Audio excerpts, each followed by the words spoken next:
تمام تعریفیں اللہ تعالیٰ جل مجدہ الکریم کے لیے، درود و سلام نبی کرم نور مجسم شفیع معظم احمد مجتبیٰ جناب حضرت محمد مصطفیٰ صلی اللہ تعالیٰ علیہ وسلم کی ذات والا صفات کے لیے حمد و صلات کے بعد، عزیز دوستو، بزرگوں اور بھائیوں، انسان کھائے پیے سوئے جاگے تو اس کے جسم کی ضروریات پوری ہوتی ہیں، لیکن جب وہ اللہ کا ذکر کرتا ہے، نماز پڑھتا ہے، دعا مانگتا ہے، استغفار پڑھتا ہے، درود و سلام کے گجرے پیش کرتا ہے، تو پھر اس کی روحانی ضروریات پوری ہوتی ہیں۔ آج جس زمانے میں ہم وقت گزار رہے ہیں، لوگوں کی جسمانی ضروریات پوری کرنے کے لیے، غذائی ضروریات پوری کرنے کے لیے بہت سارے بندوبست کیے جا رہے ہیں،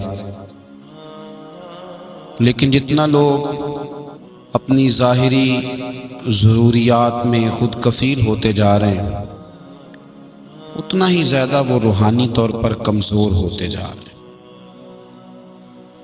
گھنٹوں بیٹھ کر گپ شپ کرنے والے لوگوں کے لیے تھوڑی دیر بھی ذکر الہی کرنا مشکل ہو جاتا ہے۔ لمبی چوڑی باتیں کرنے والے، لمبے چوڑے دلائل دینے والے لوگ اور سمجھدار لوگ اور سیانے لوگ عبادت کے معاملے میں سستی کرتے ہیں، عمل کے مسئلے میں کمزور ہو جاتے ہیں۔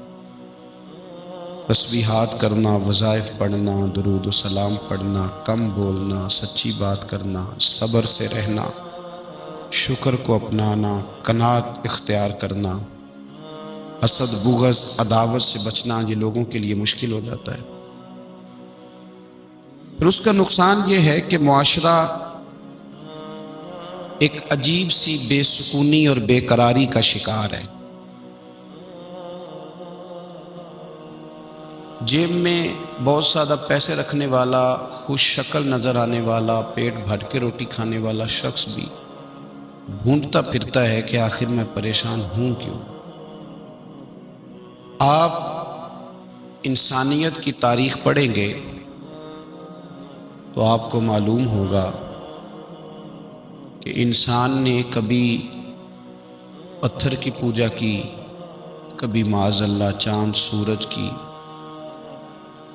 درختوں کی، بتوں کی پوجا کی۔ معاذ اللہ یہ غلط ڈائریکشن پہ تو چڑھ گیا، لیکن ایسا نہیں ہے کہ کوئی بندہ دنیا میں آیا ہو اور کسی کی اس نے عبادت نہ کی ہو۔ اس لیے کہ اللہ تبارک و تعالیٰ نے جس طرح ہمارے جسم میں کھانے کی طلب رکھی ہے، پینے کی طلب رکھی ہے، سونے کی طلب رکھی ہے، اسی طرح اللہ تعالیٰ نے عبادت کے لیے طلب رکھی ہے جسم میں۔ یہ تو ہوا کہ انسان گمراہ ہو گیا، غلط رستوں پہ چل نکلا، اس نے جھوٹے معبودوں کی طرف معاذ اللہ توجہ کر لی، لیکن وہ کسی نہ کسی کے سامنے جھکتا رہا، کیونکہ اس کے وجود میں طلب تھی، شوق تھا اسے کہ وہ عبادت کرے۔ اللہ تبارک و تعالیٰ جب مسلمان کو توفیق دے اور اللہ کی بارگاہ کی جانب وہ رجوع کرے، تو پھر اس کا رویہ یہ ہونا چاہیے کہ اس کی توجہ ہو اللہ کی جانب۔ ہمارے ہاں تسبیحات پڑھ لی جاتی ہیں اگر کبھی موقع ملے، لیکن وہ خاص انہماک، وہ خاص شوق، وہ خاص ذوق اللہ تبارک و تعالیٰ کی عبادت کا، ایک ہوتا ہے نماز پڑھنا، ایک ہوتا ہے اہتمام کے ساتھ نماز پڑھنا، یعنی ذرا وقت پہ اٹھنا، ذرا صحیح کر کے وضو کرنا، ذرا شوق سے مصلی بچھانا۔ ایک ہوتا ہے تسبیح پڑھ لینا، اور ایک ہوتا ہے ذرا تھوڑا سا نا شوق کے ساتھ اللہ کو یاد کرنا۔ آپ کبھی جو میں نے آیہ کریمہ پڑھی، اس کی آپ شان نزول دیکھیں، نبی کریم صلی اللہ تعالیٰ علیہ وسلم کے نا کچھ صحابہ اللہ کی محبت کے شوق میں حضور کی بارگاہ میں حاضر ہوئے، اور انہوں نے آ کے عرض پتہ کیا کیا؟ عرض کرنے لگے یا رسول اللہ صلی اللہ تعالی علیہ وسلم سالوں بیت گئے ہیں سجدے کرتے ہوئے، حضور سالوں بیت گئے ہیں تسبیح پڑھتے ہوئے، سالوں بیت گئے کہتے ہوئے کہ سبحان اللہ وہ پاک ہے، ہمیں سالوں بیت گئے یہ کہتے ہوئے کہ اللہ اکبر وہی سب سے بڑا ہے، سالوں بیت گئے کہتے ہوئے کہ الحمدللہ ساری تعریفیں اللہ کے لیے، سالوں بیت گئے اس کی تسبیح کرتے، تحلیل کرتے، تکبیر کہتے۔ حضور اب نہ ہمارا اپنے رب سے ملنے کو جی چاہتا ہے، کبھی اے حقیقت منتظر نظر آ نہ لباس مجاز میں، لاکھوں سجدے تڑپ رہے ہیں میری جبین نیاز میں۔ اور اقبال کہنے لگے کہ تیرے عشق کی انتہا چاہتا ہوں، تو میری سادگی دیکھ کیا چاہتا ہوں، میرا ذرا سا تو دل ہے مگر شوق اتنا، میں وہی لن ترانی سنا چاہتا ہوں۔ میرا بھی دل کرتا ہے کہ اللہ میں تجھے کہوں میں تجھے دیکھنا چاہتا ہوں، جس طرح حضرت موسیٰ کلیم علیہ السلام نے کہا تھا، اور تو مجھے کہے کہ لن ترانی تو نہیں دیکھ سکتا، ذرا سا تو دل ہے مگر شوق اتنا، میں بھی وہی لن ترانی سنا چاہتا ہوں۔ پھر کہنے لگے بھری بزم میں راز کی بات کہہ دی، بڑا بے ادب ہوں سزا چاہتا ہوں۔ دیکھو سب لوگوں کے بیچ ہی میں نے یہ کہہ دیا۔ میرے عزیز صحابہ نا شوق میں، کتنے سارے لوگ ہیں آپ، کتنی ماشاءاللہ بڑی تعداد میں آپ آئیں، ہم بھی کبھی اس شوق میں گئے ہیں کہ ہمارے رب کو دیکھنے کو دل چاہتا ہے، ہمارا جی چاہے وہ کبھی ہمیں ملے، ہم کبھی اس کی زیارت کریں، اس کی بارگاہ کرم میں ہم حاضر ہوں۔ صحابہ نے عرض کیا یا رسول اللہ صلی اللہ تعالی علیہ وسلم ہمارا رب کہاں ہے؟ ہمارا نا اپنے رب کو دیکھنے کو جی چاہتا ہے۔ جب صحابہ نے یہ عرض کیا تو اللہ نے قرآن مجید نازل کیا، فرمایا وَإِذَا سَأَلَكَ عِبَادِي عَنِّي فَإِنِّي قَرِيبٌ، محبوب جب میرے بندے آپ کی بارگاہ میں آ کے میرے بارے میں پوچھیں نا تو ان سے کہہ دینا میں ان کے قریب ہی ہوں، قریب ہی ہوں۔ دلیل کیا ہے؟ آئی اذا دان، یہ جب بھی مجھ سے دعا مانگیں گے میں ان کی دعاؤں کو قبول فرماؤں گا، میں ان کے قریب ہوں، میں ان کے قریب ہوں، یہ جب بھی دعا مانگیں گے نا میں قبول کروں گا، میں ان کے قریب ہوں۔ اللہ تبارک و تعالیٰ کے بندے اللہ سے محبت کرتے، رب کی بارگاہ میں جھکتے، اس کو اپنے دکھ سناتے، اس کے پیارے محبوب صلی اللہ تعالیٰ علیہ وسلم کا وسیلہ لے کے اس کے حضور حاضر ہو جاتے، پیشانیاں سجدوں سے روشن ہوتی۔ ہم نہ ہر چیز کے لیے وقت نکالتے ہیں، ہر چیز کے لیے، لیکن عبادت کے لیے وقت نہیں نکالتے۔ ہر شے آباد ہے، ہر شے، ہماری فیس بک بھی آباد ہے، واٹس ایپ بھی آباد ہے، ہمارے ٹویٹر بھی آباد ہیں، ہماری ہر چیز آباد ہے، سب سے کم آباد ہمارا مصلی رہ گیا ہے، سب سے کم۔ وہ لوگ اب ڈھونڈنے سے ملتے ہیں جن کی بغل میں مصلی ہوتا تھا۔ میرے بھائی آپ کتنا کو دنیا کے پیچھے بھاگو گے تھکا دے گی، کتنا دولت کے پیچھے بھاگو گے تھکا دے گی۔ آپ جب اپنی زندگی میں جمع تفریق کرو گے نا تو مرتے وقت احساس ہوگا کہ سارا کچھ تو لوگوں کے لیے کیا، اپنے لیے تو کر ہی کچھ نہیں سکے۔ اور ہم عبادت کے معاملے میں بہانے بازی بھی کرتے ہیں، ہم کہتے ہیں اوہو رزق کمانا بھی تو عبادت ہی ہے نا، تو میں حلال روزی کے لیے جا رہا ہوں، یہ بھی تو عبادت ہے نا۔ میری طرح کے لوگ کہہ دیتے ہیں کہ میں سویرے اٹھ کے مدرسے میں کچھ اسباق دیکھتا ہوں تو یہ بھی تو عبادت ہے، میں بیان کرنے کے لیے مطالعہ کرتا ہوں تو یہ بھی تو عبادت ہے نا، اتنے لمبے سفر کر کے ملک میں دنیا میں گھومتا ہوں تو یہ بھی تو میں عبادت ہی کر رہا ہوں۔ اب اسپیشل نفلوں کے لیے وقت کس طرح نکلے، اسپیشل کر کے تسبیح میں کیسے چلاؤں، میں سارا کچھ ہم بہانے بنا لیتے ہیں نا۔ میرا سوال یہ ہے کہ یہ ساری باتیں صحابہ کو، نبی کریم کو، دیگر لوگوں کو بھی تو پتہ تھی نا، لیکن آپ غور تو کریں 23 سال حضور کو وقت ملا، مختصر وقت ظاہراً تبلیغ کرنے کے لیے، پوری دنیا میں دین بھی پھیلانا ہے۔ گھر میں 11 ازواج ہیں، 4 بیٹیاں ہیں، ان کی اولادیں، سارے کام کاج بھی دیکھنے، لیکن سیدہ طیبہ طاہرہ حضرت عائشہ صدیقہ رضی اللہ تعالیٰ عنہ فرماتی ہیں سارا دن تبلیغ کرتے، ہر غلام کے دکھ سنتے، گھر میں آتے تو اپنے گھر والوں کا خیال کرتے، کام میں ہمارا ہاتھ بٹاتے۔ قربان جاؤں، کہتی ہیں زمانہ سارا سو جاتا لیکن آمنہ کے لال مصلی بچھا لیتے۔ دنیا سو گئی ساری، سب سو گئے، جو خدام تھے، وہ جو غلام تھے، وہ سو گئے۔ صحیح مسلم میں لفظ ملیں گے، سیدہ پاک فرماتی ہیں او میرے نبی کے غلاموں، میں نے یہ رنگ بھی دیکھا ہے کہ حضور نے اتنا کھڑے رہے، اتنا قیام کیا، اتنا قیام کیا کہ مقدس پیروں میں ورم آ گئے، سوج گئے پیر۔ اتنے بڑے دل پہ ہاتھ رکھ کے نہیں بتا سکتا کہ میرے کبھی نماز میں پیر سوج گئے، کوئی نہیں بتا سکتا۔ بچوں کی روٹی کماتے تھک گئے بات الگ ہے، ہم سیر کرنے گئے تو تھک گئے بات الگ ہے، لیکن عبادت میں یہ بھی تو مسلم شریف ہے نا، یہ بھی تو دین ہے نا، یہ بھی تو حضور کی سنت ہے، یہ بھی تو وہ چیز ہے جو کریم کی آنکھوں کی ٹھنڈک ہے۔ سیدہ فرماتی ہیں پیروں میں ورم آ گئے، ساری رات ہی حضور نے نماز پڑھی اور ایک ہی آیت بار بار دہرائی۔ مسجد نبوی میں بلال حبشی نے فجر کی اذان دے دی اور حضور ابھی مصلی پہ تھے، کریم فارغ ہوئے۔ میں نے عرض کی یا رسول اللہ صلی اللہ علیہ وسلم، آپ کے تو صدقے اللہ اگلے پچھلوں کے گناہ معاف کرے گا، تو آپ اتنی آہوزاری کیوں فرماتے ہیں؟ آپ تو شفیع ہیں، آپ تو انبیاء کے امام ہیں۔ حضور نے فرمایا عائشہ تم نے گنوایا ہے نا میرے اللہ کی مجھ پر کتنی رحمت ہے، افلا اکون عبدا شکورا، فرمایا اگر اس نے اتنی نعمتیں دی ہیں تو کیا میں اس کا شکر گزار بندہ نہ بنوں؟ میں شکر گزار بندہ نہ بنوں اس کا؟ پھر اگر اتنی نعمتیں اس نے دی ہیں، مجھے اتنا نوازا ہے، تو پھر میں اس کے سامنے سجدے نہ کروں؟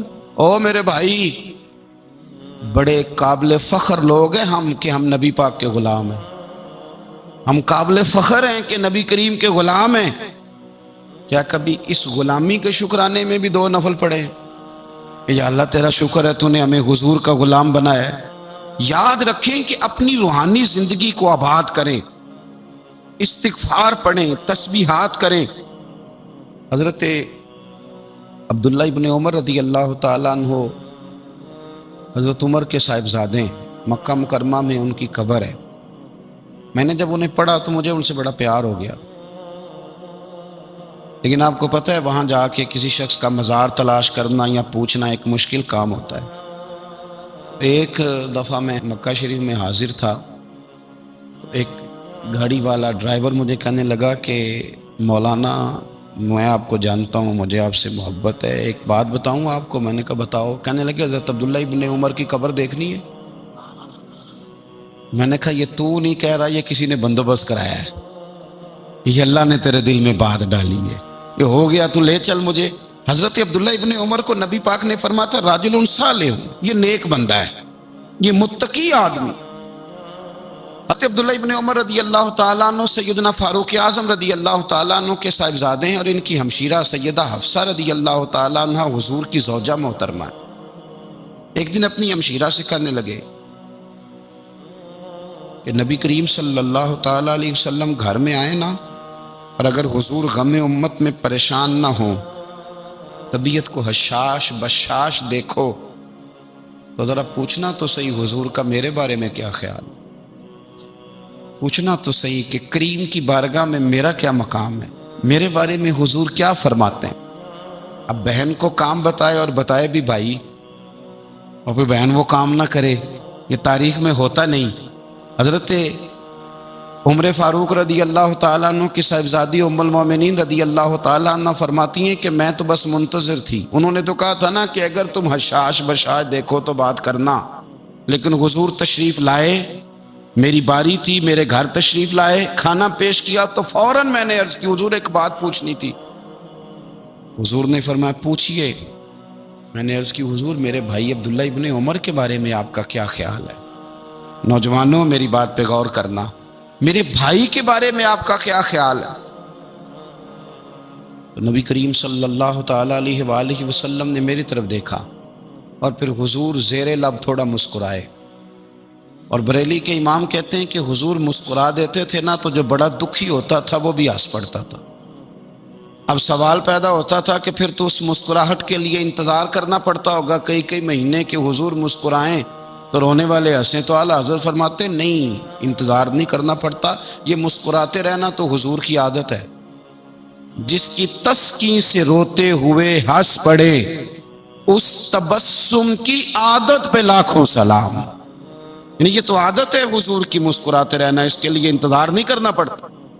بھائیو آپ خیال رکھیں گے، غور کریں گے، حضرت عبداللہ ابن عمر رضی اللہ تعالیٰ عنہ کے بارے میں پوچھا تو سیدہ فرماتی ہیں کہ نبی کریم صلی اللہ تعالیٰ علیہ وسلم نہ زیر لب مسکرائے اور فرمایا حفصہ تیرا بھائی ہے تو اچھا، لیکن میں نے سنا ہے کہ عشاء کی نماز پڑھتا ہے تو فجر تک سویا ہی رہتا ہے۔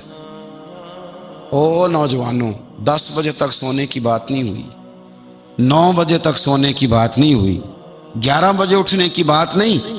حضور فرمانے لگے میں نے سنا ہے کہ عشاء کی نماز پڑھ کے سو جاتا ہے اور فجر تک سویا ہی رہتا ہے، اسے چاہیے کہ تہجد کے وقت اٹھا کرے، اللہ کی بارگاہ میں حاضر ہوا کرے، آہوزاری کرے، سجدے کرے، عبادت کرے، اٹھتا ہے اور فجر میں جا کے اٹھتا ہے۔ حضرت جناب حفصہ رضی اللہ تعالیٰ عنہ کہتی ہے میں نے جناب عبداللہ ابن عمر کو پیغام دیا اور میں نے کہا میرے جوان بھائی سن، نبی پاک نے فرمایا ہے تو اچھا پر تہجد میں نہیں اٹھتا، نفل نہیں پڑھتا۔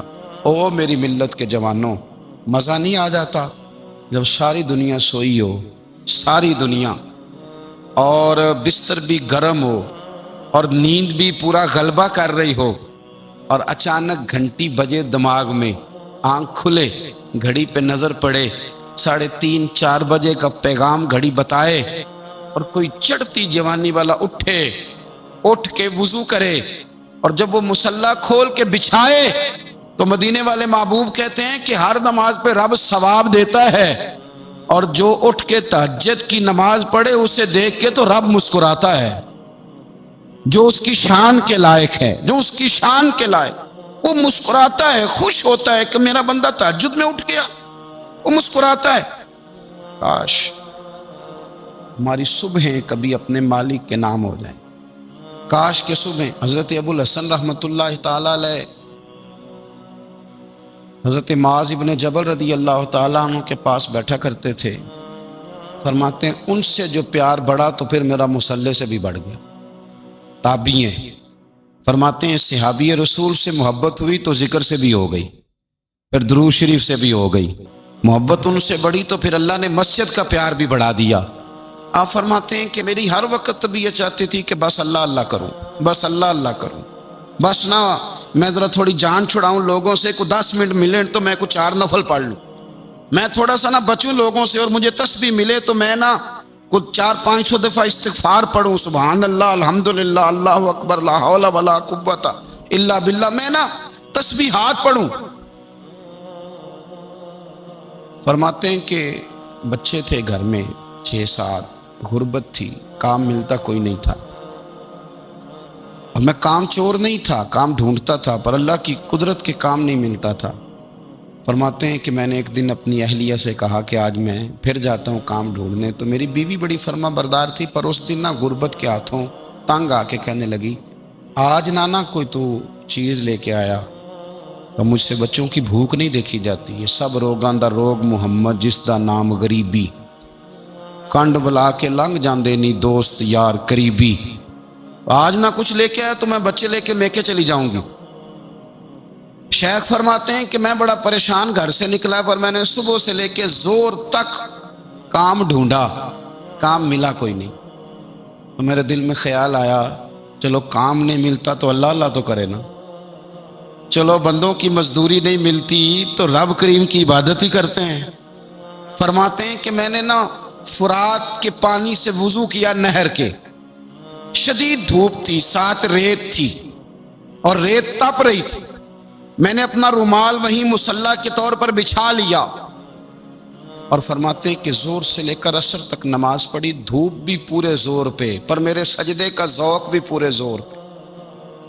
فرماتے ہیں سورج بھی چمک رہا ہے اور رب کی عبادت کا ذوق بھی پورے زور پہ، میں سجدہ کروں تو پھر میرا اٹھانے کو جی نہ چاہے، میرے استاد لکھا کرتے تھے، یہ ان کا شعر ہے، وہ کہا کرتے تھے مجھے سوز دے، مجھے ساز دے، اور مجھے نیم شب کا نیاز دے، دم سجدہ خود کو میں توڑ دوں، مجھے ایسا ذوق نماز دے۔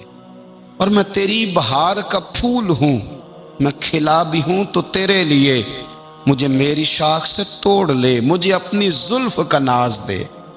بھائی فرماتے ہیں کہ عصر تک میں نے نفل پڑھے، دل ڈھلنے لگا، عصر کی نماز پڑھی اور میں وہاں سے چلا۔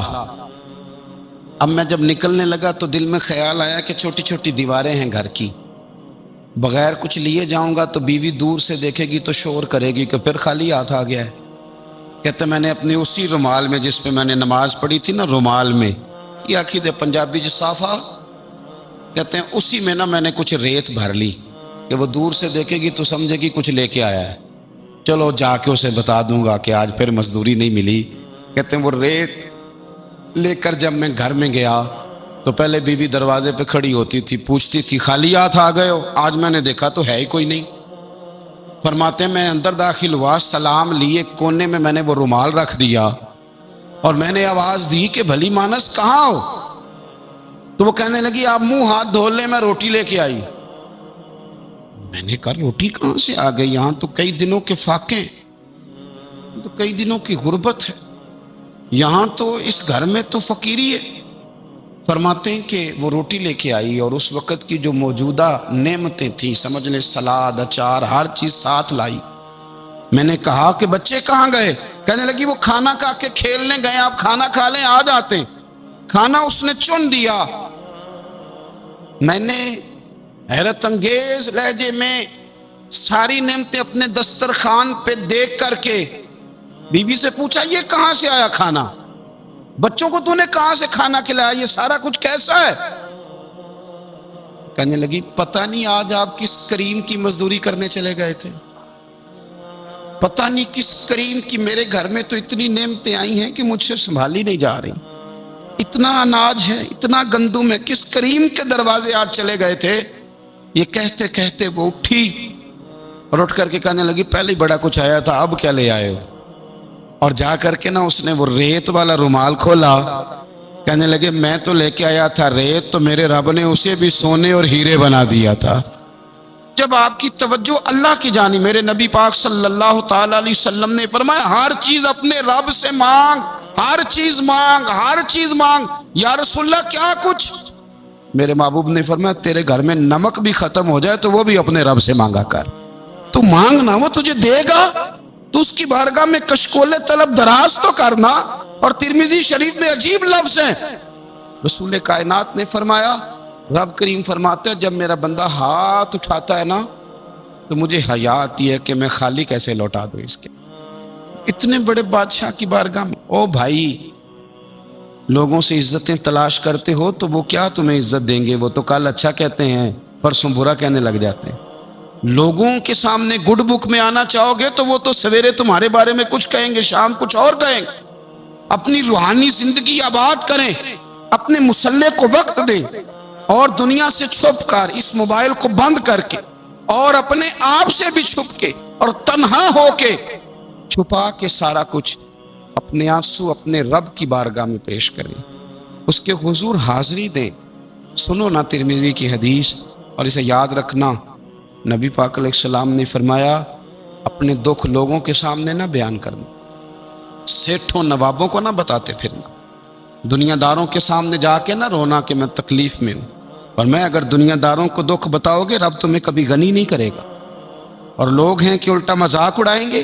آپ کی جس سے بڑی پکی یاری ہے نا، پکی، وہ تب تک پکی ہے جب تک آپ نے 50,000 مانگا نہیں، اور جس وقت آپ نے کہہ دیا کہ میں مجبور ہوں میری مدد کر تو پھر ختم ہو گئی دوستی۔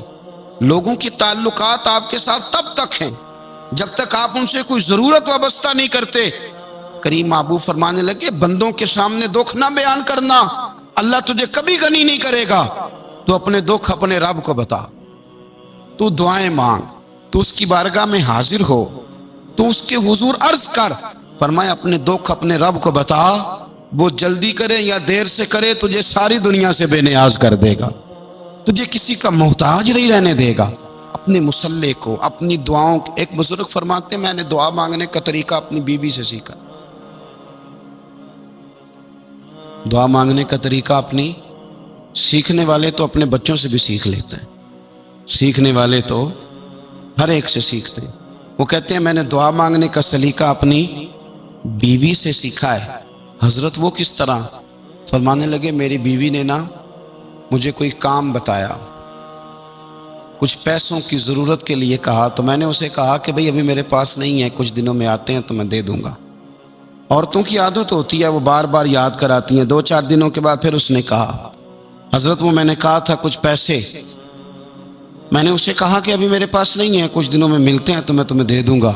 اس نے کچھ دنوں کے بعد پھر کہا حضور وہ میں نے کچھ پیسے کہے تھے. فرماتے میں نے ڈانٹ دیا، میں نے کہا کہ کیا تو روز مجھے شرمندہ کرتی ہے، کہا نا میرے پاس نہیں ہے، ہوں گے تو دے دوں گا، تو روز یاد کراتی ہے. فرماتے ہیں اس نے پہلے تو میری ڈانٹ کو سہا، پھر میرے سخت جملوں نے اس کی آنکھوں میں آنسو پیدا کر دیے، پھر اس نے اپنے آنچل میں اپنے اس دکھ کو سمیٹا، اور پھر اس نے ایک جملہ کہا تو میں رو پڑا اور مجھے اپنے رب سے مانگنے کا طریقہ آ گیا. مجھے کہنے لگی حضرت جی آپ نے ڈانٹ دیا میں نے سہ لیا، پر آپ ہی میرے شوہر ہیں، بتائیں نا آپ سے نہ کہوں تو میں کس سے جا کے کہوں. فرماتے ہیں میں رو پڑا اور میں کھل کے رویا اور میں تڑپ کے رویا اور پھر میری سسکیاں بند گئیں. تو مجھے کہنے لگی آپ کو کیا ہوا؟ میں نے کہا مجھے بھی دعا مانگنی آ گئی ہے. جب میں اسے کہوں گا نا اللہ تو ہی میرا رب ہے، میں تجھ سے نہ کہوں تو میں کس سے جا کے کہوں؟ میں کیوں کسی بندے سے سوال کروں؟ میں کیوں کسی دنیا دار سے کہوں؟ میں تیرے بندوں کا، نیک بندوں کا وسیلہ لے کے، تیرے محبوب کی غلامی لے کے تیری بارگاہ میں آیا، تجھ سے نہ مانگوں تو کس سے مانگوں؟ سمجھ آ گئی ہے جب میں اس رنگ میں مانگوں گا تو میرا رب میرے اوپر بڑا ہی فضل فرمائے گا، وہ میرے اوپر بڑی رحمت کرے گا، وہ میرے لیے آسانیاں کرے. عزیز دوستو ہم اس طرح کرنے لگ گئے ہیں کہ ہم نے نا اپنے تعلقات پر اعتماد کرنا شروع کر دیا. میرے تعلقات بہت ہیں. ہم نے اپنی دولت پر اعتماد کرنا شروع کر دیا، میرے پاس دولت بہت. ہم نے اپنے علم پر، اپنی شہرت پر اعتماد کرنا شروع کر دیا کہ میرے پاس فلاں چیز بہت ہے. یاد رکھنا جب بے نیاز اپنی صفت بے نیازی دکھاتا ہے بڑی بڑی دولتوں والے مجبور نظر آتے ہیں. بھائیو جب انسان کا رشتہ اپنے مالک کے ساتھ ہوتا ہے پھر تو غم بھی کچھ نہیں کہتے، پریشانیاں بھی کچھ نہیں کہتی، پھر تو زندگی صبر والی، پھر تو زندگی توکل والی، پھر تو زندگی بھروسے والی. پھر انسان اپنے آپ کو رسوا نہیں کرتا، دنیا داروں سے امیدیں اس کی ختم ہو جاتی، امیدیں اللہ رسول سے لگا لیتا ہے، مضبوط ہو جاتا ہے، مضبوط، طاقتور ہو جاتا ہے، خوددار ہو جاتا ہے، باوقار باعزت ہو جاتا ہے. حضرت بہلول دانا رحمت اللہ علیہ بیٹھے تھے تو ہارون رشید حج کر کے آ رہا تھا، تو رستے میں حضرت شیخ سے ملاقات ہو گئی تو السلام علیکم کے بعد کہنے لگا حضور کوئی حکم ہو تو بتائیے گا. حضرت بہلول دانا فرمانے لگے تیرا رب کون ہے؟ اس نے کہا اللہ. تو فرمایا میرا کون ہے؟ کہا اللہ. فرمانے لگے تو بڑا ہی بیوقوف ہے، کیا تو یہ سمجھتا ہے کہ رب ہارون رشید کو تو دے گا اور بہلول دانا کو بھول جائے گا؟ تیرا بھی وہی رب ہے، میرا بھی وہی رب ہے. اس نے اگر تجھے دے کے آزمایا ہے تو ہو سکتا ہے مجھے نہ دے کے آزما رہا ہو. جب اس کی حکمت کے تقاضے ہوں گے تو عطا کرے گا اور دے گا. تو جا اپنا کام کر. بھائی اپنی روحانی زندگی، اپنی عبادات، اپنے وظائف، اپنے روزمرہ کے معاملات، اپنی دعائیں، اپنا استغفار. دیکھو مشکل کام تو نہیں 2 رکوع ہیں سورہ واقعہ کے اگر رات کو پڑھ لی جائے تو. میں کس طرح یہ بات بیان کروں کہ تعویذ بانٹنا آسان ہے اور وظیفہ بتانا مشکل ہے. سارا دن تعویذ بانٹیں تو لوگ لینے کو تیار ہیں، اور اگر آپ وظیفہ بتائیں تو کہتے ہیں تو مشکل کام. او خدا کے بندے، اگر آپ کا تعلق قرآن پاک کے ساتھ مضبوط ہو، قرآن پاک کے ساتھ اگر آپ کا رشتہ ہو، لوگ سفارشیں ڈھونڈتے ہیں نا دنیا میں کوئی تعلق مل جائے تو میرا کام ہو جائے. دنیا میں اتنا مشکل معاملہ ہے، آخرت میں مجھے بتائیے گا کتنا مشکل معاملہ ہوگا. میرے نبی پاک صلی اللہ تعالی علیہ وسلم نے فرمایا جو لوگ سورہ ملک پڑھا کرتے تھے نا، سورہ ملک، یہ سورت ملک قیامت میں ان کی سفارش کرے گی اور اس طرح کرے گی کہ کہے گی اے اللہ یہاں اس بندے کو جنت میں داخل کر دے یا مجھے قرآن پاک سے علیحدہ کر دے. تو رب فرمائے گا جا اس کا دامن تھام کے اسے جنت تک پہنچایا. آپ بات کو سمجھیں، جب آپ کے تعلقات اپنے معاملات کے ساتھ مضبوط ہوں گے، یہ نبی کریم نے وعدہ کیا ہے کہ تو سورت واقعہ پڑھ تیرے گھر میں فاقہ نہیں آئے. حضرت عبداللہ ابن مسعود رضی اللہ تعالیٰ عنہ بیمار تھے تو حضرت عثمان غنی رضی اللہ تعالیٰ عنہ تیمارداری کے لیے تشریف لے گئے اور جا کر کے کہا کہ آپ بڑے بیمار ہیں، آپ کی بیٹیاں زیادہ ہیں، میں چاہتا ہوں کہ خزانے میں سے کچھ مدد کروں. تو سیدنا عبداللہ ابن مسعود رضی اللہ تعالیٰ عنہ اٹھ کے بیٹھ گئے اور کہنے لگے امیر المومنین، اللہ آپ کو میری طرف سے میری بیٹیوں کی طرف سے بہتر صلہ دے. میری بیٹیوں کو کسی خزانے کی ضرورت نہیں، میں نے انہیں خزانہ دے دیا ہے. کہا جناب آپ نے کون سا خزانہ دیا ہے، میں آپ کے مالی معاملات کو جانتا ہوں. تو فرمانے لگے امیر المومنین، میرے نبی کریم نے فرمایا ہے جو سورت واقعہ پڑھے اسے کبھی فاقہ نہیں آتا. میں نے بیٹیوں کو یاد کرا دی ہے، یہ خزانہ میں نے انہیں دے دیا ہے. وہ سارے والدین سنیں جو بیٹیوں کے لیے پریشان رہتے ہیں. حضرت عبداللہ ابن مسعود نصیحت کر رہے ہیں، فرمانے لگے میں نے سورت واقعہ یاد بھی کرا دی ہے، پڑھنے کی عادت بھی ڈال دی ہے. حضور نے فرمایا ہے جو سورت واقعہ پڑھے اسے فاقہ نہیں آتا. کہنے لگے چاند تو اپنی جگہ چھوڑ سکتا ہے، سورج گر سکتا ہے، تارے ٹوٹ سکتے ہیں، پر مدینے والے رسول کی بات غلط نہیں ہو سکتی. حضور نے فرمایا فاقہ نہیں آئے گا تو انشاءاللہ کبھی بھی نہیں آئے گا. کرنے کا کام یہ ہے کہ ہم اپنے معاملات، اپنی عبادات، اپنی دعائیں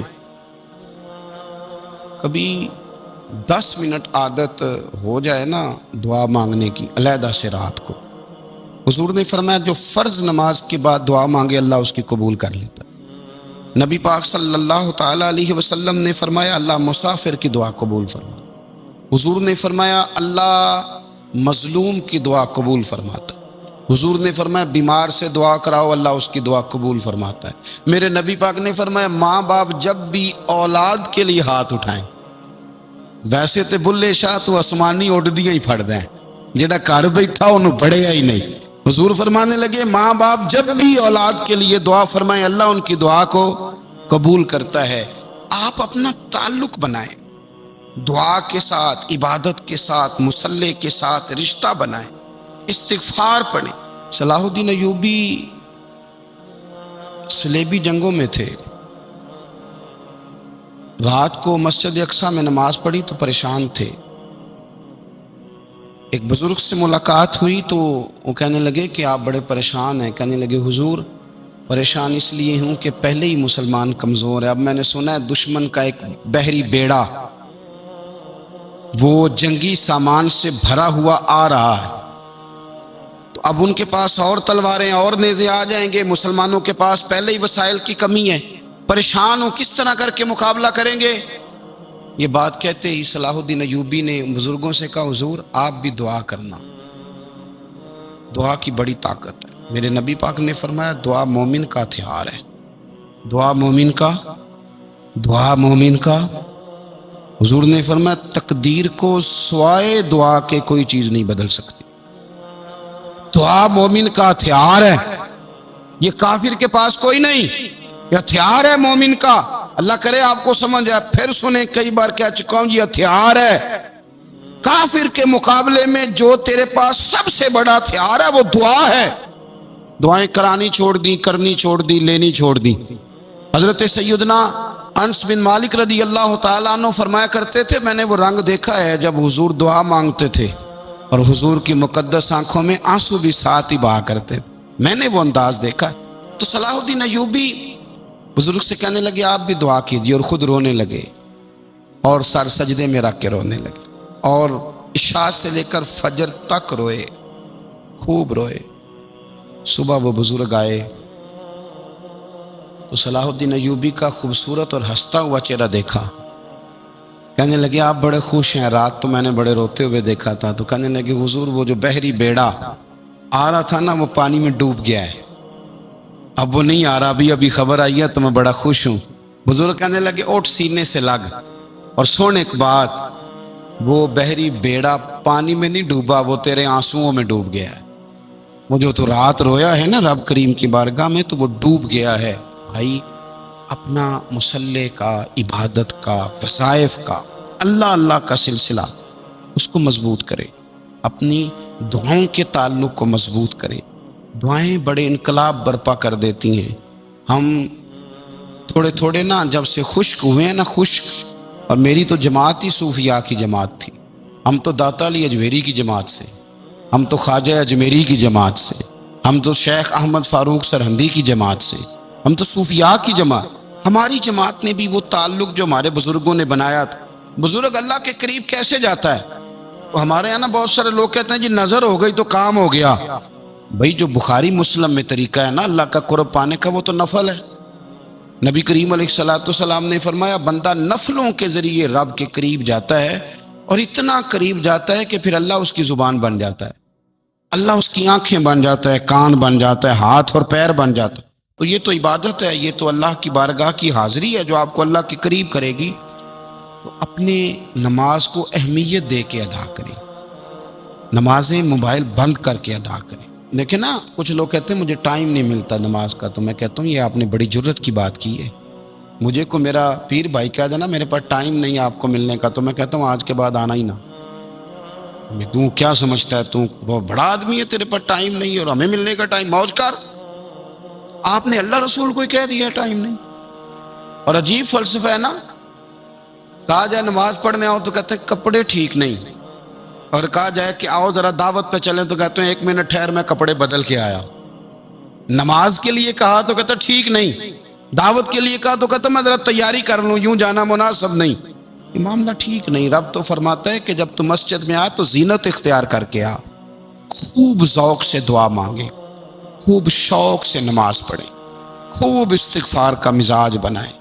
آپ لوگوں کے بیچ رہ کے سوکھ حاصل کرنا چاہتے ہیں، لیکن آپ کو پتہ ہے کئی مہینے غار حرا میں رہنا بھی مدینے والے محبوب کا طریقہ ہے۔ ہر سال اعتکاف بیٹھنا الگ سے، یہ بھی حضور کا طریقہ ہے۔ مسجد نبوی کے اندر دروازہ کھلتا تھا نبی کریم کا، پر گھر کے اندر نفل پڑھے نبی پاک، اور حضور فرماتے ہیں کچھ نفل نماز گھر میں بھی پڑھا کرو، گھر کو قبرستان نہ بناؤ۔ ہمارا گھر اللہ کے ذکر سے آباد ہوگا اگر ہم نماز پڑھیں گے نا۔ میں جب سنت پڑھنے کے لیے گھر میں کھڑا ہوتا ہوں تو میرا جو 2.5-3 سال کا بیٹا ہے نا، وہ بھی میرے ساتھ نماز پڑھنی شروع کر دے۔ اسے پتہ کوئی نہیں نماز کیا ہوتی ہے، لیکن وہ بھی نا سجدہ نہ بھی کرنا ہے تو ساتھ لیٹ ضرور جاتا ہے۔ پتہ چلا بچے لیکچر دینے سے نماز نہیں پڑھتے، نماز شروع کر دیں تو بچے بھی شروع کر دیتے ہیں۔ ہم جب پریشان ہوتے ہیں تو لیکچر دیتے ہیں، تو لیکچر تو باہر شاید چل جائے، گھر میں کیسے چلے گا؟ گھر میں تو عمل چلے گا۔ تو میرے عزیز، آج کے اس روحانی اجتماع میں ہمارے دوستوں نے جو محنت کی، ہم نے بار بار اپنی نیت سے پوچھا خدا ہمیں معاف کرے اگر کوئی ذاتی شہرت ہے، کوئی ہمارے ذاتی مفادات ہیں، رب ہمیں ہدایت دے۔ ہماری یہ خواہش تھی کہ روحانی اجتماع ہمیں تھوڑا سا اللہ اور اس کے رسول کے جانب مائل کرے، کچھ ہمارا رشتہ مصلی کے ساتھ مضبوط کرے۔